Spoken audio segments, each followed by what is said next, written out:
The print ने पहली दफा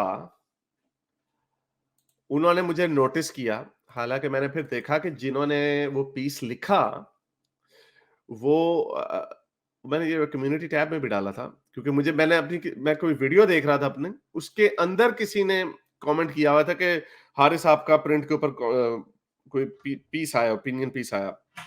मैंने कहा अच्छा। फिर मैंने गूगल किया हारिस सुल्तान और द प्रिंट, तो फिर मुझे ये पीस मिला जिसके ऊपर उन्होंने मेरी एक ट्वीट वायरल वायरल तो नहीं कहना चाहिए, बट इट डिड वेल। और ट्वीट निकाल लूं, तो उसके अंदर काफी लंबा ट्विटर ब्लू का फायदा ये है कि आप छोटी ट्वीट में मजा नहीं आता, पूरा आर्टिकल लिखने का मेरा हौसला नहीं पड़ता, तो मैं ना कोई मीडियम साइज की लिख सकता हूँ, यानी कुछ 4-5 पैराग्राफ्स हो, तो उसमें पॉइंट भी आ जाता है, ड्रैग भी नहीं होता, आपके ऊपर प्रेशर भी नहीं होता कि आपने you have to write 1,000 word opinion piece और व्हाट नॉट। तो ये द प्रिंट ने आर्टिकल लिखा जो हमने बात की थी कि एफआईए की प्रेस रिलीज आई जिसमें उन्होंने बताया कि 4 लाख पाकिस्तान में गुस्ताख हैं। ये जो मौलवी आपको दिखाया था वो इसलिए रो रहा था कि 4 लाख गुस्ताख आ गए, हम जाएं तो कहां जाएं। इससे पहले हम मर क्यों नहीं गए? ये दिन देखने से पहले हमें मौत क्यों नहीं आ गई?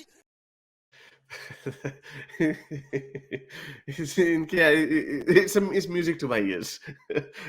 एनीवे, तो इस तरह के सारे बेचारे रो रहे थे।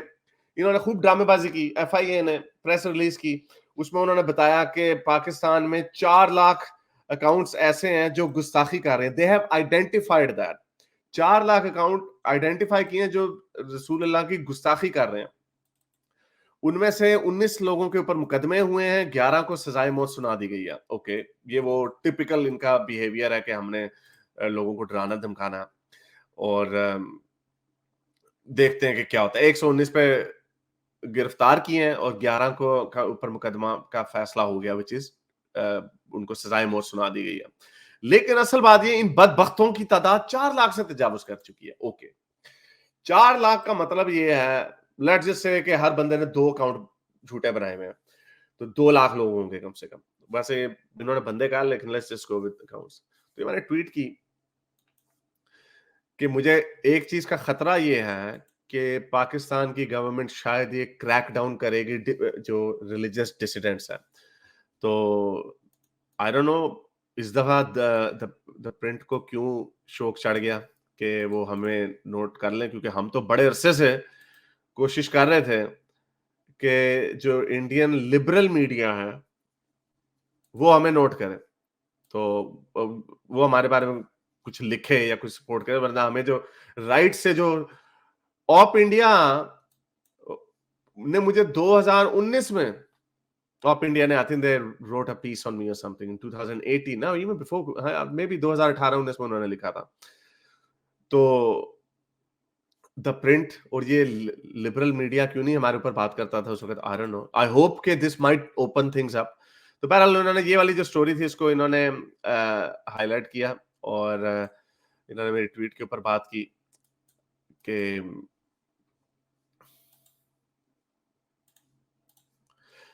जिसमें मैंने अपने अंदेशे का इजहार किया कि अब ये रिलीजियस डिसिडेंट्स को उठाने का काम होगा तो जाहिर बात है यूएन को और इनको टैग किया करें, ट्विटर पे होना बहुत जरूरी है।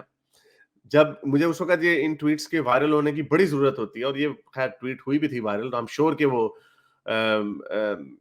एमनेस्टी को, यूके होम ऑफिस को, यूएस स्टेट डिपार्टमेंट को, यूएन को शायद एक आधा नोटिफिकेशन नोटिस चला ही गया होगा, so they would have been aware of that. करना पता तो उनको पहले भी होता है, लेकिन you just have to make noise, आपको शोर मचाना होता।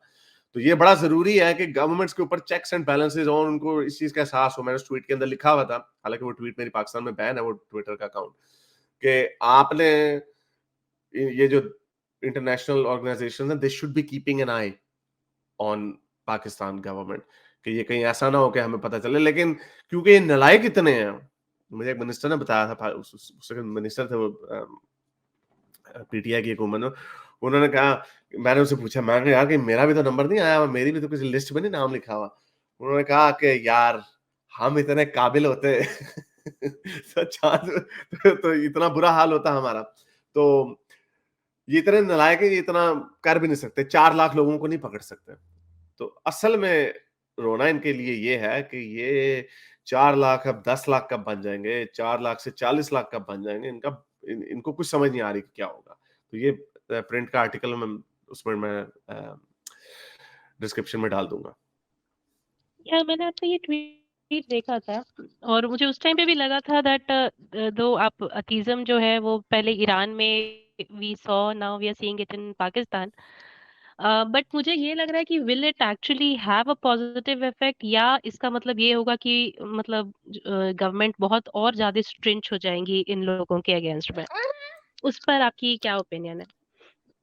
I don't think Pakistan is capable of Pakistan authoritarian country नहीं बन पाता। आई मीन बारिंग ज़ियाउल हक, जो मैं उस टाइम पे नहीं था, बारिंग उसके टाइम के, इवन मुशर्रफ के टाइम पे भी कोई अथॉरिटेरियनिज्म जिस तरह का होता है ना, जिस तरह का जो आपके ज़हन में आती है, जैसे चाइना में है या ईरान में है या सऊदी अरब में है या सोवियत यूनियन में था, उस तरह का अथॉरिटेरियनिज्म कभी भी नहीं था पाकिस्तान में। और ये क्योंकि ये निकम्मे इतने हैं, ये नालायक इतने हैं हर चीज में कि ये नहीं कर सकते इसको कंट्रोल। तो ये डबल डाउन जितना करेंगे उतना काम खराब होगा। So I don't think so they will double down.